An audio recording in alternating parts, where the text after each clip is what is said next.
her trance when she hears glass shattering and a gunshot. As she looked over her desk, Sarah watched in bewilderment as a group of armed men in dark suits burst through the doors, their guns drawn and pointed at the terrified employees. "Everyone on the fucking ground now!"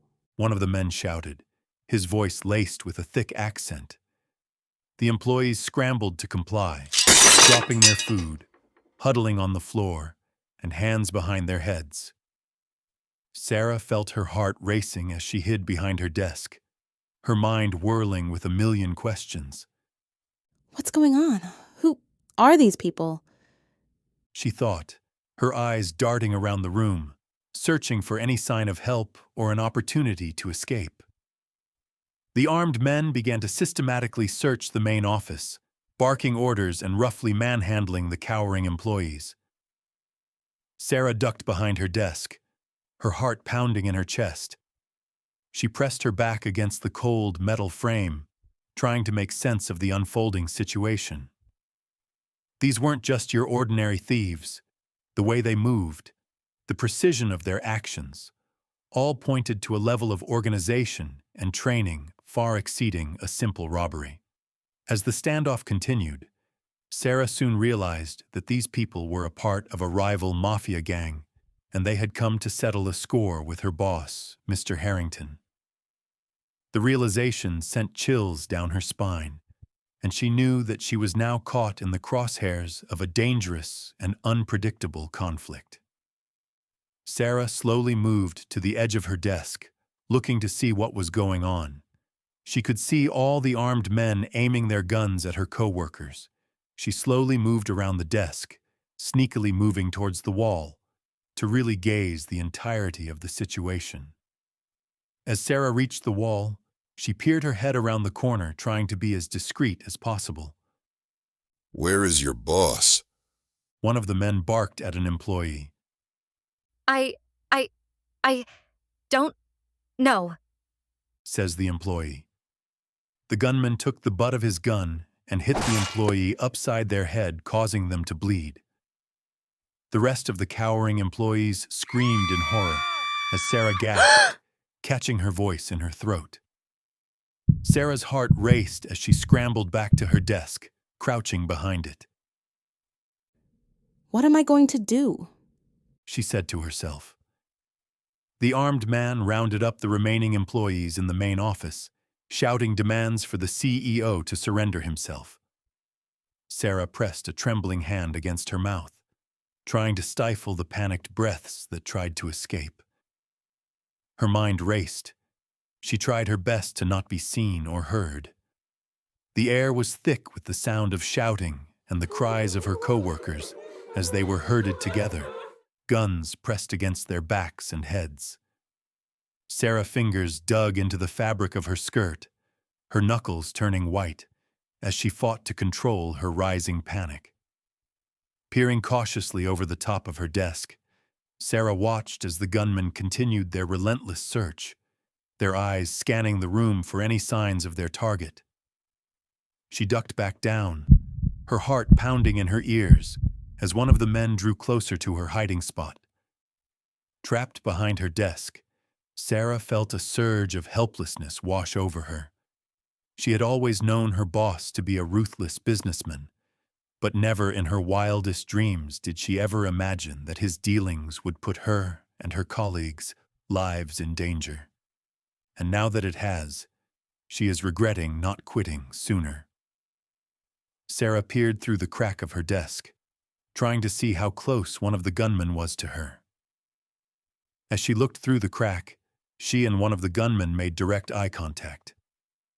Sarah internally screamed as she swiftly dropped and tried to quietly move further under her desk. Sarah's heart nearly stopped as a gloved hand roughly grabbed her shoulder, yanking her from under her desk. Sarah found herself face to face with one of the gunmen, the barrel of his gun pressed against her temple. "Call your CEO and tell him to come out of his office now, or we will start killing hostages, starting with you first," he growled, his voice muffled by the black mask covering his face. Sarah's mouth went dry, her tongue feeling thick and uncooperative. Trembling, she reached for her cell phone in her pocket, her fingers fumbling as she dialed her boss's number, and a single tear ran down her face. With each ring, her panic mounted. The weight of the gun against her skull was a constant, terrifying reminder of the stakes. Mr.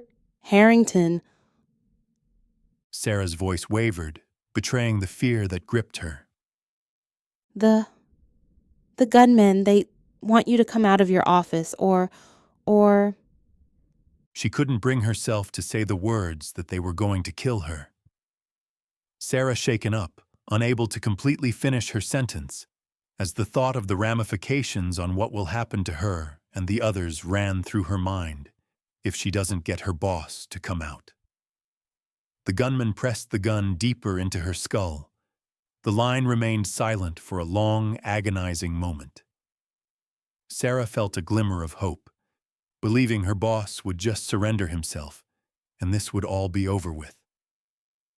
The receiver cracked on the other end as her boss's voice came through. I'm not coming out. Click, he said, as the line went dead. Sarah's heart sank and tears began to heavily stream down her face as she looked down at her phone to see call ended being shown across her screen. The gunman's face twisted with rage as he snatched the phone from Sarah, redialing the number. Last chance, boss. He growled into the phone. Come out, or we will start executing the hostages one by one, starting with your secretary. Click the line went dead again. The gunman's blood boiled as he shattered Sarah's phone on the marble floor. If I don't do anything, I'm going to die here. Sarah thought to herself. With the gunman distracted, she elbowed him in his side, forcing him to indistinctly drop his gun. Sarah tried to run towards the boss's office, but was quickly yanked forcibly by her hair. The gunman pulled Sarah roughly towards him, causing her head to bleed a little.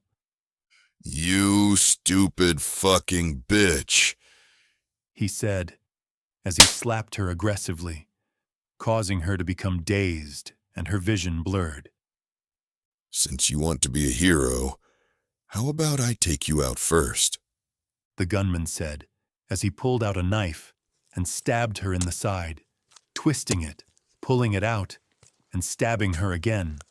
Sarah's eyes widened with shock and horror as she looked down and saw her white shirt turned blood red. Fuck, I'm really going to die here, she said, as she grabbed her side with her left hand while trying to brace herself against the gunman with her right. The gunman wickedly smiled at her as she doubled over in pain.